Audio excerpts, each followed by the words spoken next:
bonjour Paris আড্ডা FM. আমি প্যারি আড্ডা এফএম এর পেজ থেকে আপনাদের সামনে আবার দ্বিতীয়বার আসলাম। এই আপনাদেরকে সবাইকে শুভেচ্ছা জানিয়ে আজকে এই ডিরেক্ট শুরু করছি। তা আপনারা আপনাদের মন্তব্য পেশ করতে পারেন। আপনাদের যদি প্যারিস আড্ডা এফএম এর প্রথম ভিডিওতে আপনারা অনেকেই লাইক দিয়েছেন।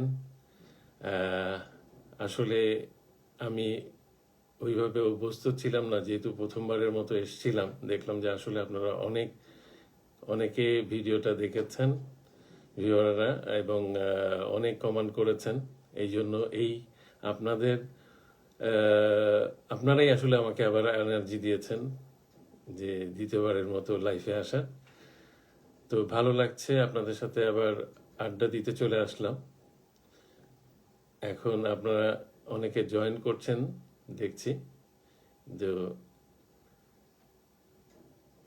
প্যারিস আড্ডা এফএম আপনাদেরকে এই যে প্যারিসের যে অবস্থা, আপনারা জানেন সবাই যে প্যারিসে দ্বিতীয় লকডাউন চলছে। হ্যাঁ, আমার সাথে অনেকে জয়েন করছেন। আমি দেখলাম যে বাংলাদেশ থেকে, আমেরিকা থেকে, কানাডা থেকে অনেকে জয়েন করছেন। ইউরোপের প্যারিস টাইমে এখন সকাল 7টা, বাংলাদেশ টাইমে সকাল 12টা।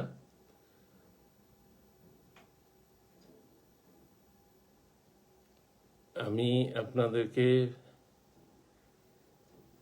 আমার কথা যদি আপনারা শুনতে পান ঠিক মতো তো জানান। আমি জানি না আপনারা আমার কথা ঠিক মতো শুনতে পাচ্ছেন কিনা, যেহেতু আপনাদেরকে প্রথমবারই বলেছিলাম যে আমি আসলে অত প্রফেশনাল না, কিন্তু হ্যাঁ, আমার সাথে নেপাল থেকে একজন জয়েন করলেন। হ্যালো বন্ধু, কেমন আছো তুমি?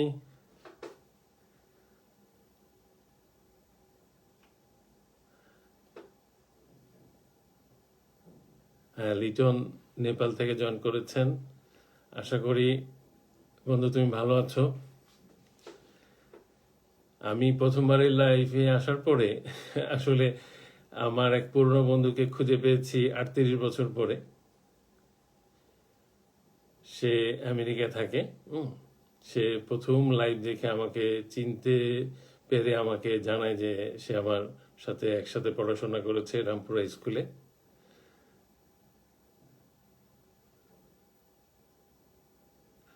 হ্যাঁ, সত্যি বন্ধু, ভালো লাগছে যে তোমাকে দেখতে, তুমি যে আমার কথা শুনতে পাচ্ছ। লিটন, তোমাকে জানাই যে আমি বর্ষাতকে খুঁজে পেয়েছি প্রথম লাইভে আসার পরে 38 বছর পরে। আসলে সোশ্যাল মিডিয়া মানুষকে খুব কাছে এনে দেয় আর কি। এই জন্যই প্যারিস আড্ডা এফএম এর উদ্দেশ্য যে French culture, Bangladeshi culture, Indian culture ইউরোপে তুলে ধরা, এক্সচেঞ্জ করা।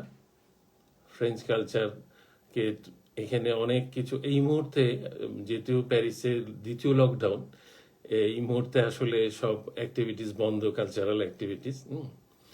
আশা করছি সামনের বছরে আমরা অনেক অ্যাক্টিভিটিস নিয়ে আপনাদের সামনে আসতে পারবো প্যারিস আড্ডা এফএম। এবং আজকে এই লাইফে আসার আসলে প্যারিস আড্ডা এফএম এর ছোট্ট টিম আমাকে ভীষণভাবে উৎসাহিত করছে। তারা বলছে তাদের উৎসাহ পেয়েই আমি এই আবার দ্বিতীয়বারের মতো লাইভে আসলাম প্যারিস আড্ডা এফএম এর পেজ থেকে। আপনারা যে যেখানে আছেন, আপনারা প্যারিস আড্ডা এফএম যোগাযোগ করতে পারেন। আপনাদের পছন্দের ভিডিও আপনারা পাঠাতে পারেন আমাদের ইমেলে। আমরা যদি কালচারাল ভিডিও পাঠাবেন, অনেক কিছু তুলে ধরবেন, আমরা ওইটাকে আমাদের পেজে পাবলিশ করার চেষ্টা করব। এবং এই শুরুটা আসলে কোনো কিছু শুরু করাটাই হলো মেন। হ্যাঁ, শুরু করাটা, কারণ সবকিছু কঠিন, তবে শুরুটা হলো মেন। শুরু না করলে কিছুই সামনের দিকে আগানো যায় না। তবে আপনাদের উদ্দীপনা, আপনাদের মানে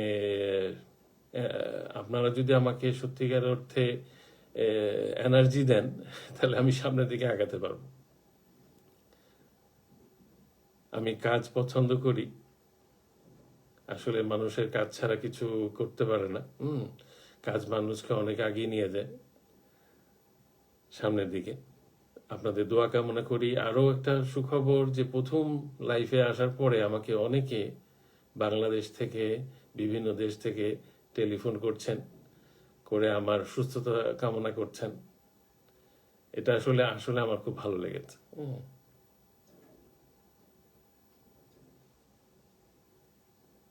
ও সরি, আমি নেপাল বলেছি, আমার ভুল হয়ে গেছে। আমার লিটন ভুটান থেকে জয়েন করেছেন, সরি। উনি, আমার আবার আরেক ফ্রেন্ড জয়েন করলেন বাংলাদেশ থেকে। আসলে লাইভে আসাটা বড় কথা না, এই যে সবার সাথে কমিউনিকেশন, এটা আসলে খুব আনন্দ দেয়। আমরা ছোটবেলায় আড্ডা দিয়েছি একসাথে, সে 80-র দশকে। আজকে ডিজিটালের কারণে আমি প্রায় প্যারিসে আছি, কেউ হয়তো আমেরিকা আছেন, কেউ ভুটানে আছেন, বিভিন্ন দেশে আছেন, কেউ বাংলাদেশে আছেন। আমাদেরকে খুব কাছে নিয়ে চলে আসে।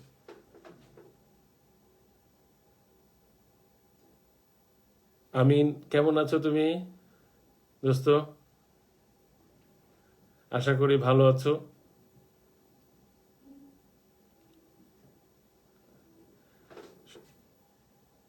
এই আমিনকে আমি বহু বছর পরে পেয়েছি এই সোশ্যাল মিডিয়ার কারণে। উনি আমেরিকায় ছিলেন, তারপরে উনি দেশে ফিরে যান, এখন উনি বাংলাদেশে আছেন। তো হ্যালো,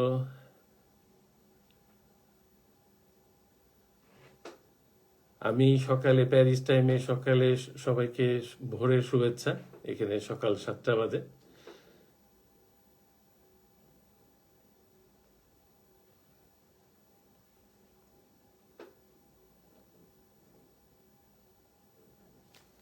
তো সকালে এই প্যারিস আড্ডা এফএম নিয়ে কাজ করতে করতে মনে হলো যে আপনাদের সামনে লাইভে আসি। আসলে লাইভে আসলে যেটা হয়, আপনাদের সাথে আমরা খুব কাছে আসার মতো একটা ব্যাপার। আপনাদের সামনে আপনাদের চাওয়া পাওয়াটা বুঝতে পারবো, এবং আশা করি আপনারা কমেন্ট করবেন, এবং প্যারিস আড্ডা জিমেলে আপনারা আপনাদের মনের ভাবটা, আপনারা কি চান, এটা যদি আমাদেরকে লিখে পাঠান, আমরা ওইভাবে কাজ করার চেষ্টা করব। এবং আপনাদের কালেকশন অনেক কিছু আছে যেটা আমরা এই প্যারিস আড্ডা এফএম এ তুলে ধরতে পারি। অনেকের অনেক প্রতিভা আছে, ওগুলো আমরা প্যারিস আড্ডা এফএম এ তুলে ধরবো যখন আমরা এটা পাবো, আপনাদের কাছ থেকে তুলে ধরতে পারবো। তবে একটা মজার ব্যাপার, প্রথম লাইভে আসার পরে আমার অনেক ফ্রেঞ্চ বন্ধু বলল যে তুমি কি বললা, আমরা কিছুই বুঝলাম না। তখন ওদেরকে বললাম যে দেখো, আমি আসলে অরিজিন বাংলাদেশি। এটা এই প্যারিস আড্ডা এফএমটা 4 ভাষায় আমরা প্রচার করব, তবে ফ্রেঞ্চ, বাংলা, হিন্দি এবং ইংলিশ। তখন বলে তাই নাকি, এটা খুব ভালো একটা সুখবর। তো ওরা আমাকে সাহস দিচ্ছে যে না, আসলেই একটা ভালো উদ্যোগ। আমি বললাম যে এটা আসলে প্যারিসের প্রথম লকডাউনে আমরা মানে চিন্তা আসে আমার মাথায় যে না, আমরা কেউ সারা জীবনের জন্য পৃথিবীতে আসে নাই, সুতরাং একটা কিছু করা, আমার পরের জেনারেশন যেন এটা কন্টিনিউ করতে পারে। বাংলাদেশকে এই ইউরোপের মাঝে, প্যারিসে বিশেষ করে, আমাদের কোনো রেডিও স্টেশন নেই। এই প্যারিসে যদি আমরা একটা এফএম করতে পারি, তাহলে আমরা বাংলাদেশের বিভিন্ন কালচার এবং বাংলাদেশের কালচার আমরা সুন্দরভাবে প্রচার করতে পারবো, গান বাজনা অনেক কিছু প্রচার করতে পারবো।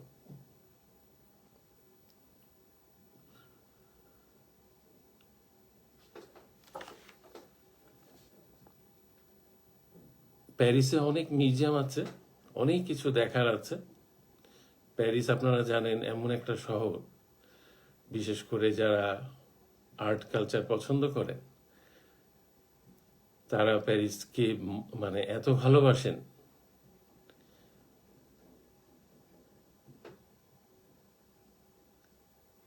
আমি ঘুরে ফিরে যখনই প্যারিসে ঘুরি মনে হয় যে এই মাত্র আসলাম। আমি মুগ্ধ প্যারিসের বিভিন্ন মিউজিয়াম ঘুরে। বা প্যারিস আসলে একটা রোমান্টিক শহর। যারা আর্ট কালচার পছন্দ করেন তারা প্যারিসে আসলে মুগ্ধ হয়ে যাবেন।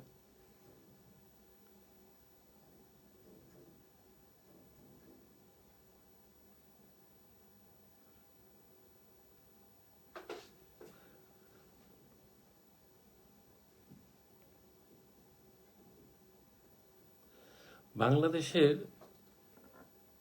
গ্রামগঞ্জে আমি ঘুরে, প্যারিস থেকে যতবারই যাই গ্রামগঞ্জে গেলে আসলে আমার মন জুড়িয়ে যায়। আমি এমনও লোকের সাথে মিট করেছি, তার কিছু কথা, কিছু এমনও লোক আমাকে গান শুনিয়েছে খালি গলায়, কোনো বাজনা যন্ত্র ছাড়া। আমি আসলে মুগ্ধ হয়ে গেছি। বাংলাদেশের মানুষের অনেক প্রতিভা আছে, এগুলোই প্যারিসে তুলে ধরা আমার উদ্দেশ্য। হয়তো তাদের সামর্থ্য নাই সোশ্যাল মিডিয়াতে আসা বা সোশ্যাল মিডিয়াতে গিয়ে প্রোগ্রাম করা, তাদের নিয়েও কাজ করার চিন্তা ভাবনা করেছি। তবে আপনাদের সবার সহযোগিতা পেলে আমি আসলে কাজ করার উদ্দেশ্যেই এই প্যারিস আড্ডা এফএম। আপনাদের সকলের সহযোগিতা পেলে আমি সামনের দিকে আগে যেতে পারবো।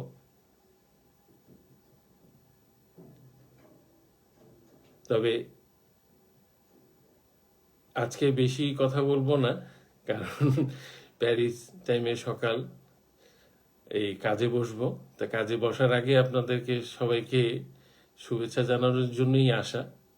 আপনারা যে যেখানে থাকেন সুস্থ থাকবেন, ভালো থাকবেন, আমাদের জন্য দোয়া করবেন।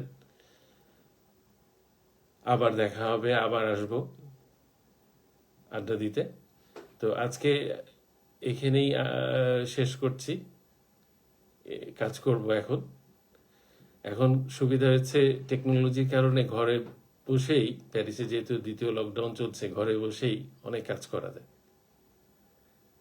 তো ভালো থাকবেন আপনারা, আবার দেখা হবে ইনশাআল্লাহ।